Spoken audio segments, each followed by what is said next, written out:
Then press with both knees. Then forcefully put it on upwards. Look at our master's hands. Both hands put inside, pushing the cover outward. The leather is elastic. It must be stretched tight, so that the stitching will be neat. Tighter.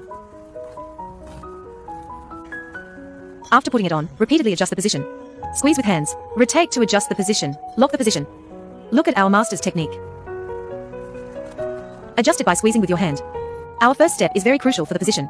How to align the position correctly. What does a correct position look like? We pinch the corner with our hand. Before there is no gap here, pinch it with your hand to have neither too much nor too little flesh. The stitches sewn together are tight. This counts as the standard for correct positioning, including the bottom. Press down below, also at the 6 o'clock direction. Pinch with hands on both sides, the same amount on both left and right, including the 3 o'clock direction. Also use hands to pinch the corner. Not too much flesh, not too little flesh. This way the position is set correctly. If you find this place is empty, it means the whole point position is too high. We then hold it with our hand and rotate it down to tighten. The first step is very crucial. Do not proceed to the next step if the position is not correct. After the position is aligned, we apply double-sided tape. Look at how the double-sided tape is applied. Take a look. Very simple. Pay attention. Do not stick it on the edges, only stick inside. Also this place, including its back side. Double-sided tape is also applied to the ear area, including 2 strips on the front and back at the 6 o'clock position. What is the purpose of sticking double-sided tape? That is, after we finish sticking, the front and back will fit better, including the 6 o'clock position.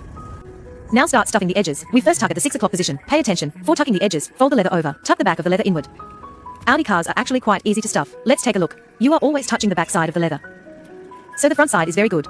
You see the master is always stuffing the leather, stuffing the back side inward. Never push the leather from the front side. Pushing the leather from the front side can easily tear the leather, because we thin the edges. Very good.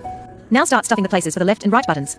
The places for the left and right buttons on the front. Also fold over the excess leather. Tuck the back of the leather. First stuff this corner. Attention to our master's technique. First stuff this corner. Then after stuffing it in, stuff it by expanding towards both sides. First stuff the corners towards both sides. Do the same on the back of the leather.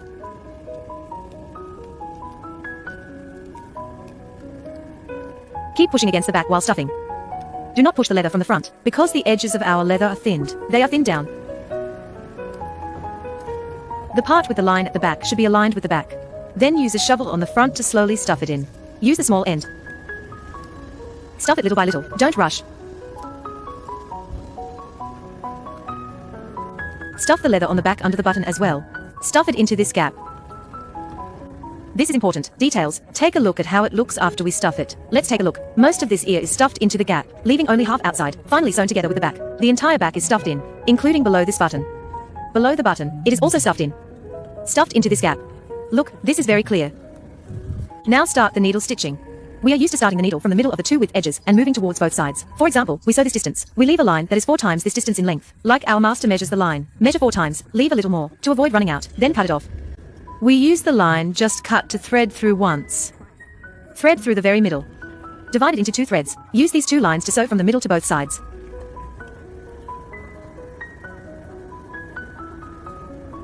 Then tie it in the middle. We tie it in the middle. Tie a small knot. Tie a small knot. This way it is divided into 2 threads. We use these 2 threads to sew from the middle to both sides respectively. First take half of the thread to thread the needle. Look at how we take the first stitch. Just thread the edge threads on both sides. Take a look. Very simple.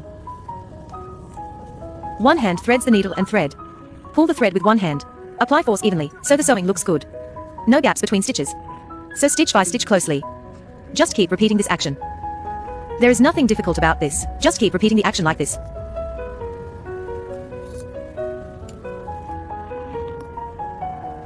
We'll start from the middle, then sew to the very end to finish. Half of this is already sewn. We continue threading the needle with the half thread left just now. Sewing. The sewing method is exactly the same. Just keep threading the edge lines on both sides. Thread like this. Everyone apply even force. This way the stitches will look nice. We will record the ending. I will record for everyone how to finish the end. Let's see how the master finishes. Actually, the ending is just sewing to the last stitch. Sew to the last stitch. Take a look. The last stitch is sewn twice. This is the first pass. Then we sew again. Don't pull the thread too hard. Almost is good enough. Especially when sewing the last part. Do not pull the thread too hard. Sew the second stitch. We sew the second stitch. After sewing well, we wrap the thread around the needle 3 times. Wrap 3 times. Pull it once. Just pull it once. This is equivalent to tying a knot.